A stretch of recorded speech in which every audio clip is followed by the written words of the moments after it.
मिनश्शैतानिर्रजीम बिस्मिल्लाहिर्रहमानिर्रहीम क़ाल नबीउल करीम अलैहिस्सलातु वस्सलाम तलबुल इल्मी फरीदतुन अला कुल्लि मुस्लिमिन व मुस्लिमा मक़ाल नबीउल करीम अलैहिस्सलातु वस्सलाम खैरुकुम मन तअल्लमल कुरान व अल्लमहु सदका रसूलन नबीउल अमीनुल मतीनुल करीम अल्हम्दुलिल्लाहि रब्बिल आलमीन।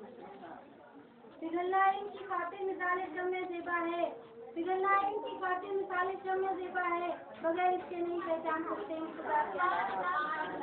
मिटा दो अपनी हस्ती को अगर कुछ मर्तबा चाहो, मिटा दो अपनी हस्ती को अगर कुछ मर्तबा चाहो, कि दाना खाक से मिलकर हुए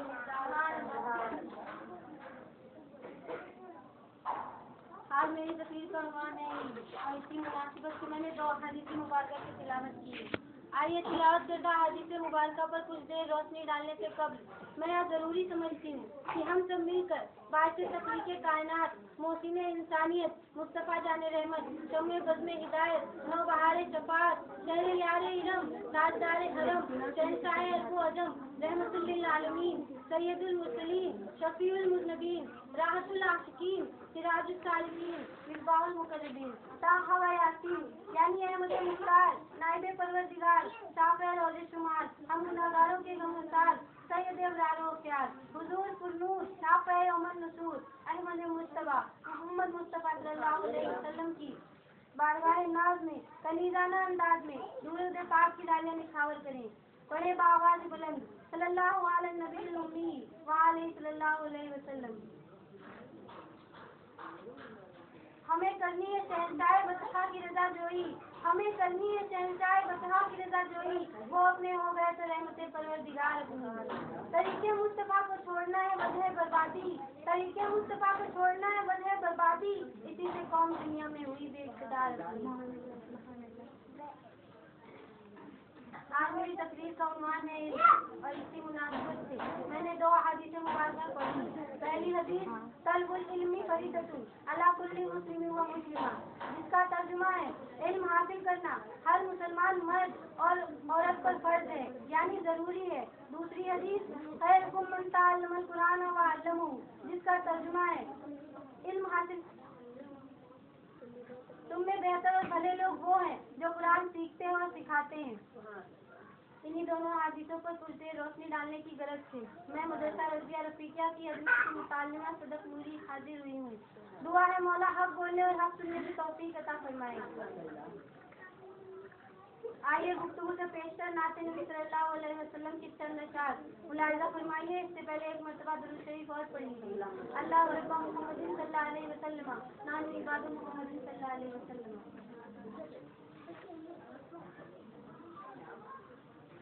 अज़मते शाहे खैरुल बशर देखिए, अज़मते शाहे खैरुल बशर देखिए, फर्श वाले का घर अर्श पर देखिए, फर्श वाले का घर अर्श पर देखिए, बहरे ताज़ीम जिन्नो बशर और मलक, बहरे ताज़ीम जिन्नो बशर और मलक, उनके रोज़े पे शाम शहर, उनके रोज़े पे शाम शहर देखिए, सिदरा वाले भी पर डाल कर रह गए, सिदरा वाले भी पर डाल कर रह गए, मेरे आका का ये सफर देखिए, मेरे आका का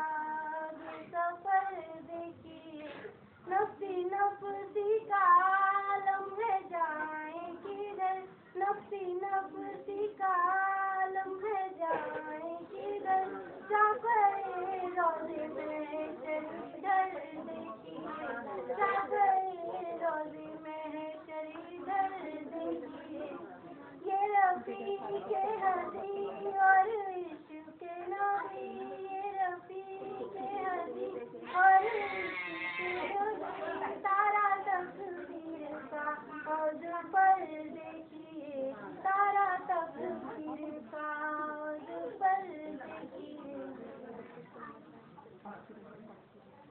मुअज़्ज़ज़ ख़वातीन, इल्म वो अज़ीम सरमाया है जिसने तमाम मखलूक में इंसानों को अफजल बनाया। इल्म वो दौलत है जिसके बगैर हम कुछ कर ही नहीं रखता है, क्योंकि अगर उससे ये ले लिया जाए तो इंसान की जिंदगी जानवर से भी बदतर हो जाएगी। और ये सिर्फ मुसलमानों के लिए ही नहीं बल्कि हर इंसान के लिए जरूरी है। इनका माना है जानना।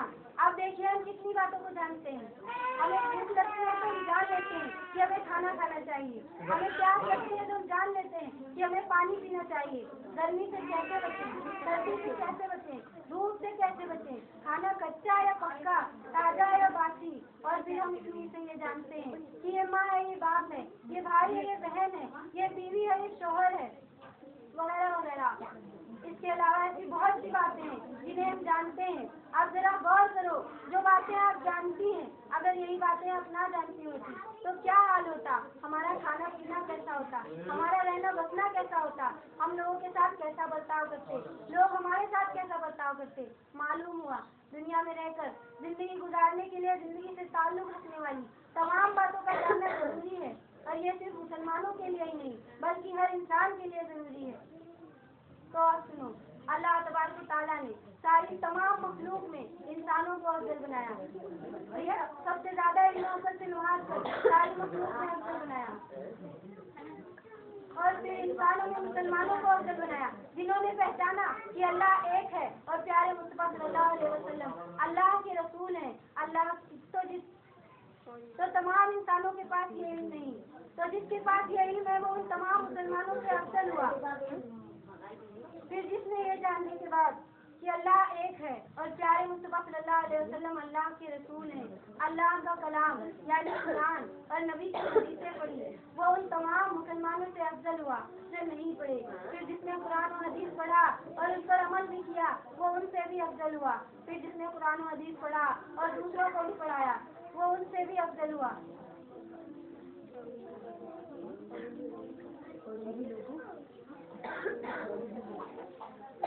और इन्हीं लोगों के बारे में प्यारे आका सल्लल्लाहु अलैहि वसल्लम इरशाद फरमाते हैं, खैरुकुम मन तअल्लमल कुरान व अल्लमहु, यानी तुम में बेहतर और भले लोग वो हैं जो कुरान सीखते हैं और सिखाते हैं।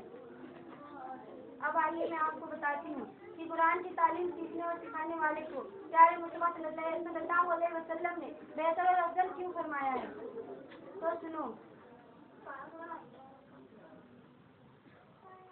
जब हमारे पास दीन की तालीम होगी तभी हम समझेंगे कि अल्लाह क्या है, अल्लाह ने हमें क्यों पैदा फरमाया, अल्लाह किन बातों से खुश होता है और किन बातों से नाराज होता है, अल्लाह को खुश करने के लिए हमें क्या करना चाहिए, अल्लाह के नाराज होने से हमारा क्या नुकसान होगा, रसूल कौन है, उनके तरीका क्या है, उनकी तालीम क्या है, उनकी बताई हुई बातों पर अमल करने से हमारा क्या फायदा होगा, और जिन बातों से मना फरमाया है उनसे हमारा क्या नुकसान होगा। नमाज क्या है, नमाज किस पढ़ना क्यों जरूरी है, ना पढ़ने से क्या होगा, और फिर नमाज किस तरह पढ़ें, वजू किस तरह करें, गुस्ल किस तरह करें, पाकी और नापाकी क्या है, फर्ज और वाजिब क्या है, रोजा की फजीलत क्या है, हज क्या है।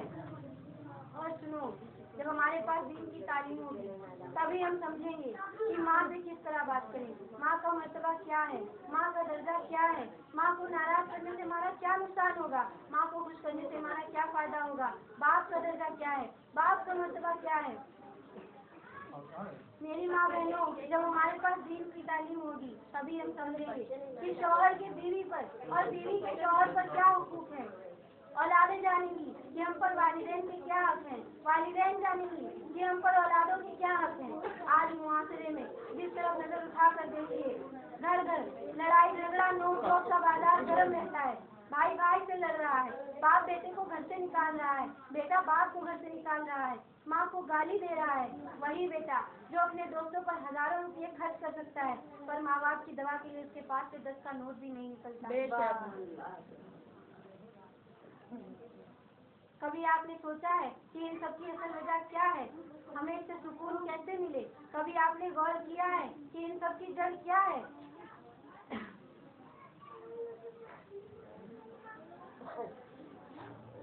आपके नासिर खादिमा सदक नूरी आपसे अर्ज करना चाहेगी कि इन सब की असल वजह एक ही है, इन सब की असल जड़ एक ही है और वो है हमारे अंदर दीन की तालीम का ना होना, कुरान को ना समझना, हदीस को ना जानना, मदरसों की तालीम का ना होना, मजहब की तालीम का ना होना।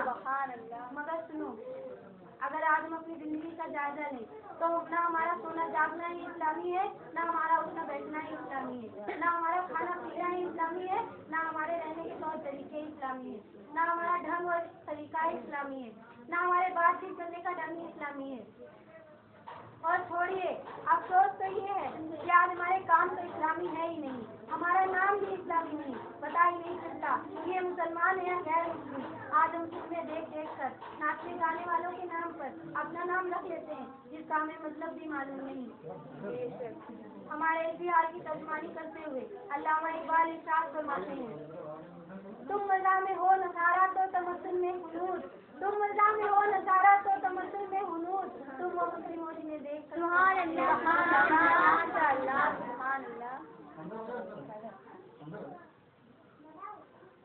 अब आइए इनकी फजीलत पर एक ईमान अफरोज वाक़या समाप्त फरमाइए।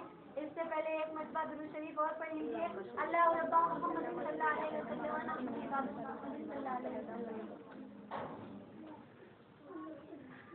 एक मरतबा हजरत ईसा अलैहिस्सलाम का गुजर एक कब्रिस्तान के पास से हुआ। आपने देखा कि एक कब्र के अंदर मुर्दे पर अज़ाब हो रहा है, क्योंकि आप अल्लाह के नबी थे, आपको सब देख रहे थे जब दूसरे नहीं देख सकते। तो जब हजरत ईसा अलैहिस्सलाम की निगाह का ये आलम था, तो प्यारे मुस्तफा सल्लल्लाहु अलैहि वसल्लम की निगाह में उसका आलम क्या होगा। हजरत ईसा अलैहिस्सलाम ने देखा कि एक कब्र में मुर्दे पर अज़ाब हो रहा है। वो जिस काम से जा रहे थे उस काम से फारिग होकर थोड़ी देर के बाद जब उसी कब्र के पास से वापस हुए, तब अब जो देखा तो हैरत हुई कि जिस कब्र पर अभी सख्त से सख्त अज़ाब हो रहा था, अब उसी कब्र पर रहमत और नवाज की बारिश हो रही है, पूरी कब्र नूर से मामूर है। ये मंजर देखकर हजरत ईसा अलैहिस्सलाम ने बारगाह खुदावंदी में अर्ज किया कि हे मालिक व मौला, ये मामला समझ में नहीं आया कि जिस थोड़ी देर पहले जिस कब्र पर सख्त से सख्त अज़ाब हो रहा था, अब उसी कब्र पर तेरी रहमतों की बारिश हो रही है। इलाही माजरा क्या है। आवाज आई कि हे ईसा, जिस शख्स पर अज़ाब हो रहा था वो बहुत ही गुनहगार था, वो इसी अज़ाब का मुस्तहिक था जिसमें वो गिरफ्तार था। मगर सुनो, जब ये शख्स मरने वाला था तो इसकी बीवी हमल से थी और इसने अपनी बीवी से वसीयत की थी कि है मेरी शरीके हयात, मैं तो जा रहा हूँ, शायद मेरा वक्त पूरा हो चुका है, मैं बहुत गुनहगार हूँ, मालूम नहीं मेरा क्या हक होगा, इसलिए तुम्हें वसीयत करता हूँ कि जब मेरी औलाद हो तो उसे दीन की तालीम दिलाना, हो सकता है इसी वजह से मेरे कुछ गुनाह कम हो। और वो शख्स ये वसीयत करके मर गया। इसी के अमाल के मुताबिक इसको सजा मिल रही थी।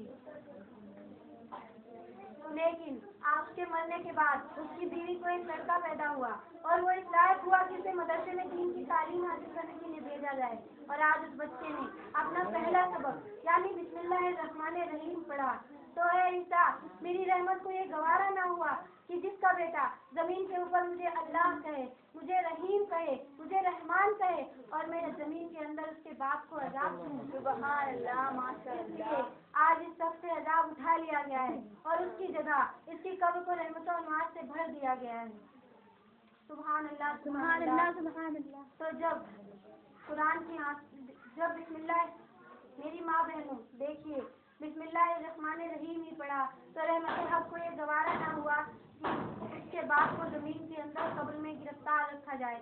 तो जो लोग अपने बच्चों को दीन की तालीम दिलाते हैं, कुरान की तालीम दिलाते हैं, हदीस की तालीम दिलाते हैं, मुझे यकीन है अल्लाह ताला उनके घरों पर रहमतों और बरकतों का नुज़ूल। सुभान अल्लाह सुभान अल्लाह।